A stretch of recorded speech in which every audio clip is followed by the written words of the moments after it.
Pak Syedaralun dan rekan moda seluruh Aceh ya dan seluruh Indonesia juga pengikut di berbagai negara lainnya. Eh, Alhamdulillah kita berjumpa kembali dengan para pihak di Sub Aceh. Insyaallah kita hari ini akan podcast dengan tema KMP Aceh Hebat mengurangi kesenjangan antar wilayah. Nah, saya Zainal Arifin M. Nur ada di studio Serambi FM di batas kota Banda Aceh. Kemudian ada di Calang ini Pak Kepala Dinas Perhubungan Aceh, Pak Junaidi STMT ya di Calang Pak ya. Salam Pak, Assalamualaikum warahmatullahi wabarakatuh. Iya, mungkin disapa dulu ini Syedaralun seluruhnya Pak Junaidi. Oh baik Pak Jenal, terima kasih. Assalamualaikum warahmatullahi wabarakatuh. Waalaikumsalam warahmatullahi wabarakatuh. Kami Junaidi, Kepala Dinas Perhubungan Aceh. Terima kasih kepada Serambi yang telah menyiapkan podcast hari ini yang membicarakan tentang KMP Aceh Hebat 1, 2, dan 3. Iya, dari Pelabuhan Calang langsung Pak ya. Saat ini kami berada di Pelabuhan Calang, tempat di mana base-nya KMP Aceh Hebat 1 yang rencananya akan berlayar sore nanti.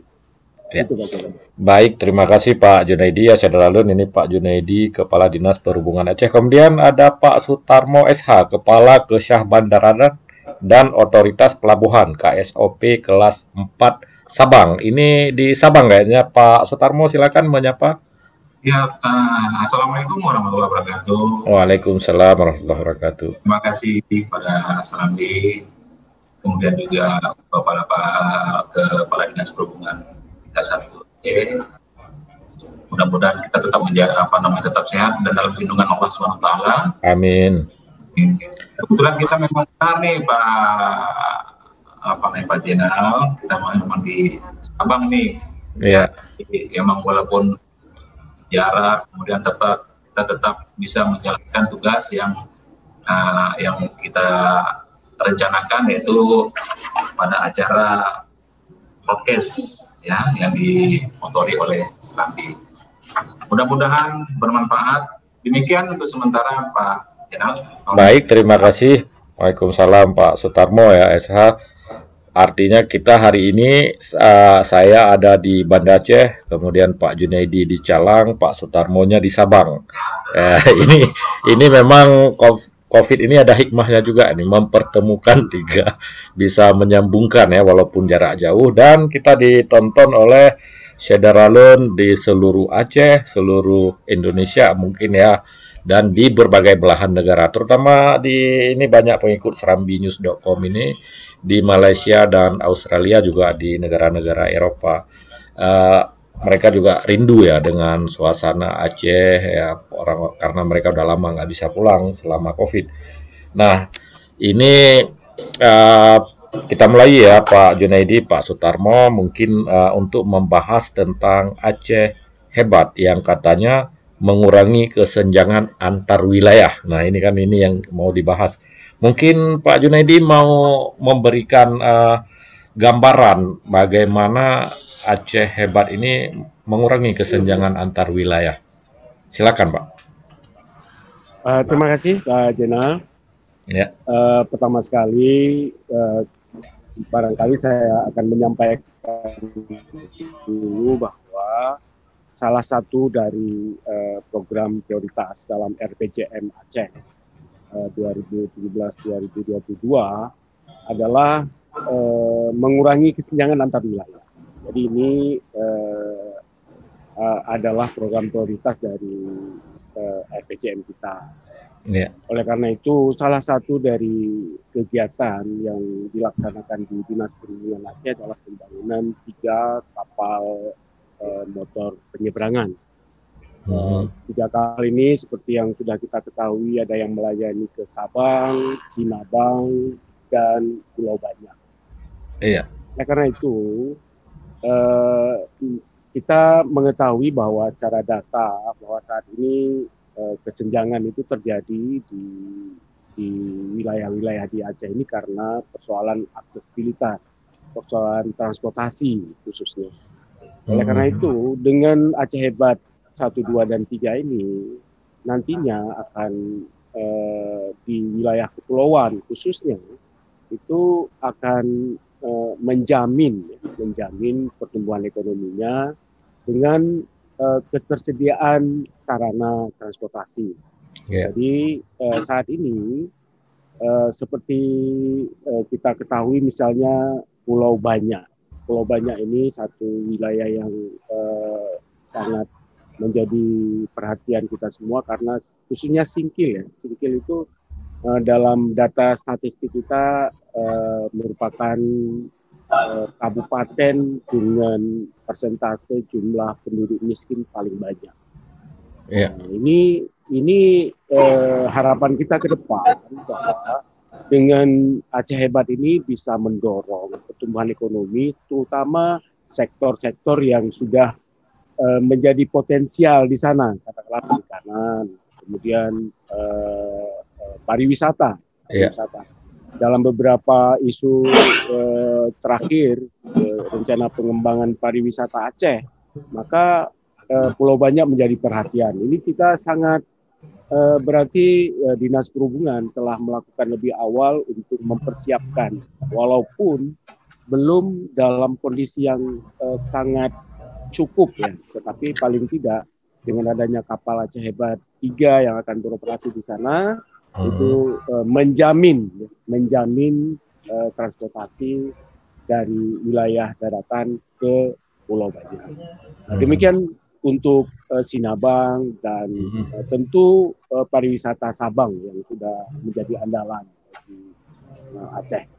Ya. Mungkin demikian Pak Aceh. Itu gambaran awalnya ya Pak Jun, mungkin ada karena ini sejak 3 hari lalu kita sudah menyebarkan tentang rencana kita berbincang hari ini Pak Kadis ya. Ada beberapa pertanyaan sih yang sudah masuk, termasuk juga yang hari ini yang masuk langsung melalui siaran kita di Facebook, yang karena ini siaran langsungnya di Facebook serambinews.com dan berbagai saluran media sosial milik Serambi Group Pak ya.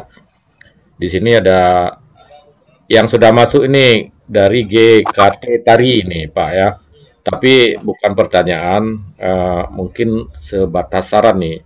Jangan sebatas kapal penumpang katanya. Kalau ekonomi Aceh tidak akan bangkit, kalau di Aceh sendiri tidak ada unit multi-purpose. Nah, dia bilang nih kan.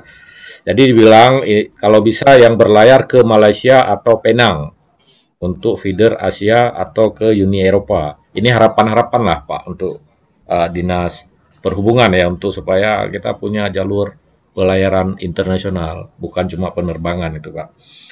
Pak Junaidi, kira-kira ini ada pertanyaan juga ini, berapa lama umur ekonomis kapal KMP Aceh Hebat ini Pak ya? Baik. Umur ekonomis dari sarana itu sebenarnya diatur dalam peraturan Menteri Perhubungan. Ya. Bahwa kita mendesain itu 25 tahun desain berdasarkan umur rencana 25 tahun. Tentu setiap sarana ya, kapal yang ada ini setelah umur rencananya itu nanti masih bisa diperpanjang sesuai dengan kondisinya. Nanti akan ada proses untuk itu. Ada apa namanya regulasi yang mengatur tentang umur daripada kapal yang boleh beroperasi. Tentu dengan ada pihak-pihak yang kompeten yang menilai bahwa nanti bisa diperpanjang atau tidak. Ini kalau umur desainnya 25 tahun. Pak. 25 tahun ya. Terus ya ada ini pertanyaan juga ya, waktu ke sana ada yang melihat-lihat kapal, katanya ini kapal bekas ini. Apakah bagaimana ini penjelasannya? Karena dilihat kapal nggak baru, tapi saya bilang ya karena di laut ya mana ada mungkin kapal seperti mobil di darat baru terus catnya. Ini gimana mungkin penjelasannya Pak? Kalau pernyataan resmi dari Dinas Perhubungan Aceh dapat saya sampaikan, memang ada beberapa pertanyaan bahkan sangat menjadi perhatian masyarakat Aceh dalam 2 minggu terakhir barangkali ya. Iya. Bahwa kapal Aceh Hebat 1, 2, 3 itu adalah kapal besar. Iya. Nah, ini kami dari Dinas Perhubungan dapat menyampaikan secara tegas bahwa kapal Aceh Hebat 1, 2, 3 ini bukan kapal bekas. Saya ulangi, bukan kapal bekas. Iya, iya. Ini adalah kapal yang kita mulai membangun dari nol, dari awal. Mungkin kami pada saat itu, mohon maaf jika dalam penyampaian komunikasi informasi yang disampaikan oleh Dinas Perhubungan tidak cukup ya, tidak memadai barangkali. Tapi upaya-upaya terhadap itu tentu telah dilakukan. Misalnya dapat saya sampaikan di sini bahwa ini ada kapal dimulai dibangun dari awal, itu kita sempat mengekspos peletakan lunas ya, keel laying. Jadi peletakan lunas kapal itu adalah lahirnya sebuah kapal. Sebuah kapal itu lahir itu pada saat keel laying. Jadi keel laying ini kita lakukan di galangan tempat kapal ini dibangun. Kemudian prosesnya juga itu berlangsung, pembangunannya dari awal sampai akhir itu kita mempunyai dokumentasi dan sertifikasi masing-masing tahap. Ya, ada sertifikasi masing-masing tahap. Jadi dalam membangun kapal ini tentu tidak Dishub Aceh ini tidak sendirian. Mungkin nanti Pak Tarmo dari KSOP bisa lebih secara regulasi bisa lebih menjelaskan bagaimana proses sebuah kapal itu dibangun. Apa-apa saja yang harus dipenuhi misalnya. Kemudian mungkin Pak Jenal saya mohon waktu sedikit karena ini isu yang sangat merebak juga bahwa ini adalah kapal bekas. Saya ingin menyampaikan bahwa pada saat pembangunan kapal Aceh Hebat ada satu kejadian yang menjadi catatan di Dishub Aceh.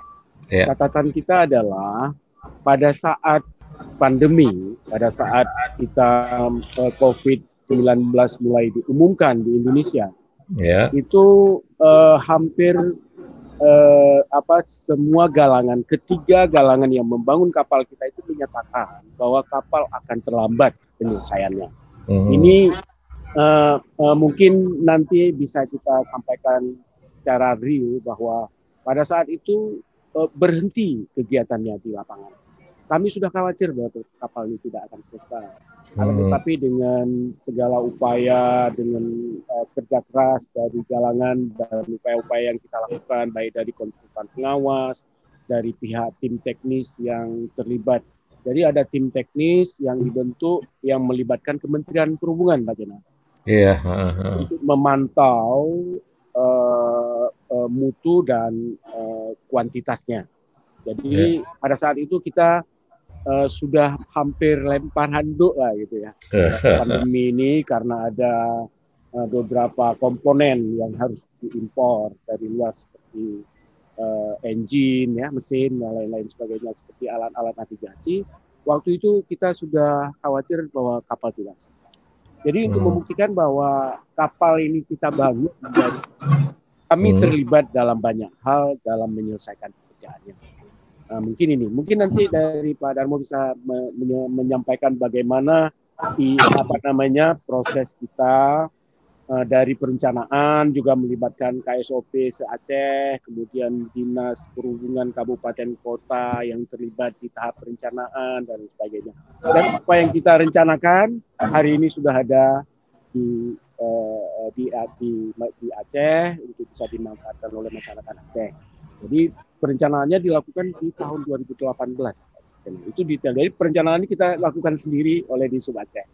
Jadi kalau ini kapal bekas, tentu kami ingin menyampaikan kesesuaian perencanaan dengan fisik yang ada saat ini, itu membuktikan bahwa kita memulainya dari awal. Mungkin demikian. Ya, baik Pak Junaidi, karena tadi diarahkan langsung nih ke Pak Sutarmo ya. kita minta nih pindah ke Sabang sebentar ini.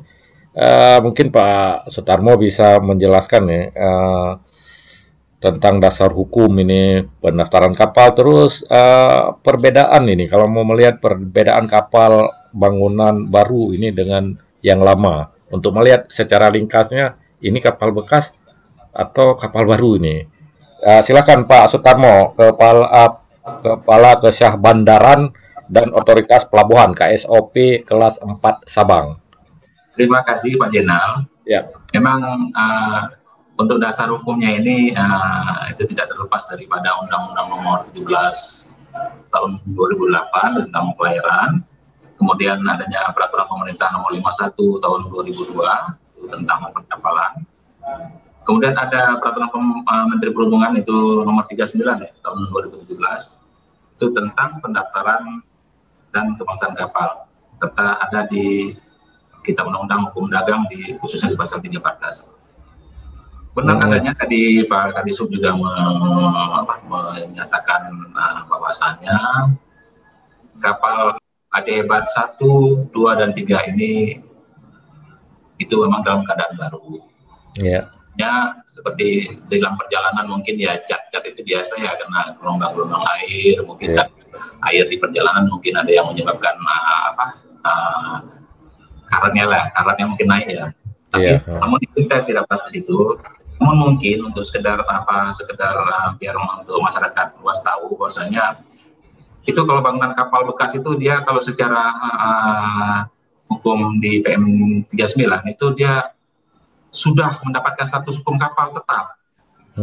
Nah, didaftarkan di Sabang berarti sudah ada status hukum.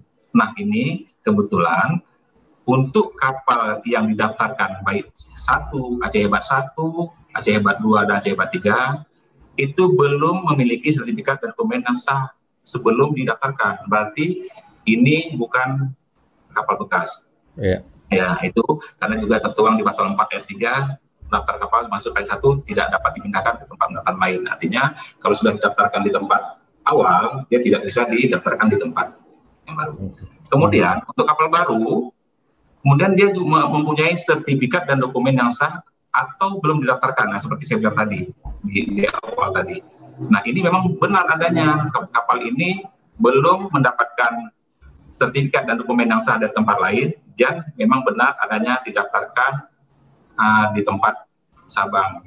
Artinya juga pemerintah Aceh berkeinginan menunjukkan bahwasanya kapal Aceh Hebat 1, 2, dan 3 ini memang benar-benar itu kepemilikan daripada di sub tingkat 1 Aceh.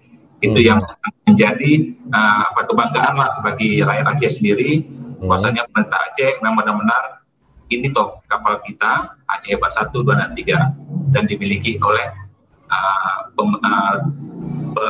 Dinas Perhubungan 31 Aceh dan didaftarkan di Sabang. Nah, itu tetap pada kapal itu di belakangnya tetap itu Aceh Hebat 1, ada katanya di bawah Sabang. Artinya apa? Itu menandakan bahwasannya kapal itu memang didaftarkan di Sabang Aceh, bukan kebanggaan kita.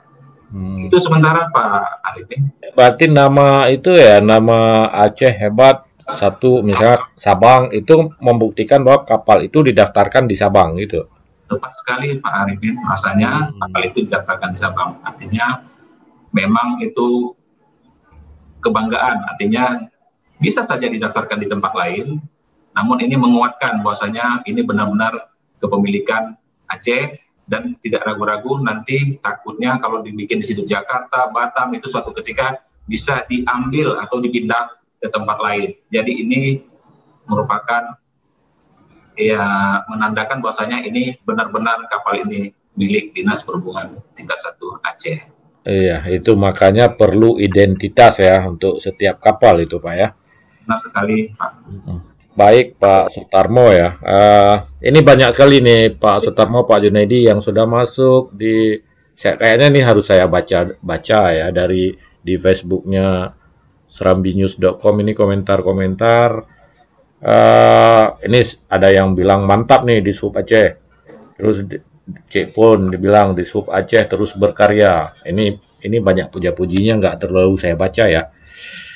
Kemudian ada yang bertanya rute Sabang Simulu kenapa belum beroperasi nih Aceh Hebat nih Pak Junaidi mungkin pertanyaannya ya.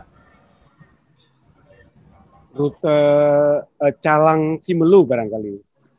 Calang Simulu tapi ini ya mungkin lihat Min Manggeng ini ya Manggeng perlu penjelasan nih karena beliau tanya rute Sabang Simulu. Baik.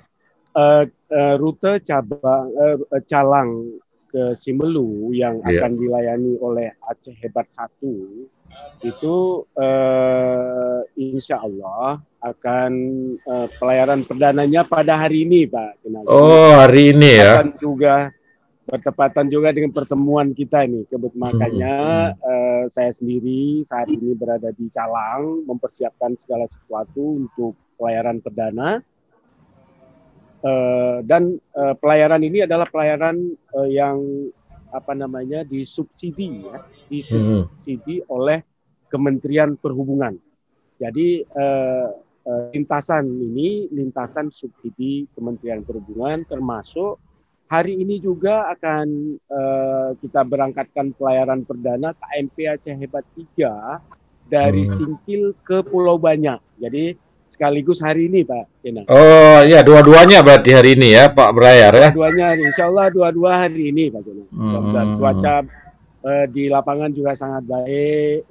Mudah-mudahan tidak ada halangan apa-apa. Doa seluruh masyarakat Aceh, khususnya Simelu, Pulau Banyak. Hari ini akan kita launching pelayaran perdana. Setelah proses-proses persiapannya yang panjang. Jadi mulai dari uji sandar, kemudian ada proses sertifikasi keamanan pelayaran, kemudian ada proses yang paling penting adalah bantuan dari Kementerian Perhubungan untuk mensubsidi dua lintasan ini. Jadi baru saja diambil keputusan di penetapannya di Kementerian Perhubungan dan insya Allah kita bisa launching hari ini. Ya, alhamdulillah ini kabar baik nih untuk Pak Yat Miss Manggeng nih bahwa hari ini jawabannya hari ini sudah beroperasi sekalian dengan Singkil Pulau Banyak. Ini investor Uni Emirat Arab juga sudah nunggu-nunggu nih ke Pulau Banyak nih. Kemudian Pak masih kami baca dulu nih biar karena orang sudah komentar di sini ya Pak Jun ya. Dari Pak Teguh Rizky nih, semoga pertumbuhan ekonomi di kepulauan dapat meningkat. Tidak ada lagi truk-truk muatan membawa sayur dan hasil alam, antri berhari-hari untuk menyeberang. Nah, ini sekaligus ada pertanyaan juga nih, Pak Jun, apakah memang ini Aceh Hebat ini memang bisa mengurangi kemiskinan? Nah, dia tanya, kenapa pentingnya Aceh Hebat ini? Apa bisa mengurangi kemiskinan gitu? Ya, barangkali dapat kami sampaikan itu daerah-daerah itu kan ada kesenjangan antara satu daerah dengan daerah lain karena potensi di daerah tertentu yang tidak bisa dieksplor dengan baik. Katakanlah misalnya saat ini Simelu atau Pulau Banyak itu padahal potensi wisatanya luar biasa, kemudian perikanannya juga luar biasa. Tetapi seringkali bahwa kebutuhan logistik mereka dari luar dan produksi mereka dari dalam itu tidak berjalan baik dalam untuk transportasinya. Jadi produksi di tempat di Pulau Banyak misalnya, itu ikannya juga sangat luar biasa. Kemudian itu untuk menjangkau pasar sulit sehingga nelayan kita tidak terus di dalam persoalan ekonomi yang tidak bisa keluar. Kemudian pengusaha itu kalau misalnya tidak terjamin, kita bisa melihat kalau satu hari saja, katakanlah di Sabang. Di Sabang itu dalam satu hari misalnya tidak ada pasokan logistik yang ke sana, itu harga-harga meningkat. Kita bisa bayangkan apa yang terjadi pada masyarakat kita. Pasti yang sudah mau keluar atau sudah mau keluar dari kemiskinan masuk lagi gitu ya. Jadi ini persoalan transport, keterkaitan antara transportasi dan kemiskinan. Tentu kapal Aceh Hebat tidak bisa mengurangi kemiskinan dengan cara yang instan, artinya langsung membagi-bagikan uang kepada masyarakat atau rezeki demikian ya. Dan tetapi dalam jangka panjang, jika nanti pertumbuhan pariwisatanya bagus di pulau banyak, kemudian kemungkinan investasi juga sangat tergantung kepada prasarana transportasi. Bagaimana investasi bisa datang ke sana jika misalnya tim teknis saja untuk mengukur lahan sulit menjangkau, apalagi orang yang membawa uang dan lain sebagainya. Kami kira keterkaitan kemiskinan dan transportasi itu secara kasat mata tidak bisa dilihat, tetapi jelas bahwa tanpa transportasi maka sebuah daerah akan terus bergelut dengan kemiskinan karena tidak ada produksi yang bisa diantar ke pasar dan tidak ada investasi yang bisa datang. Ini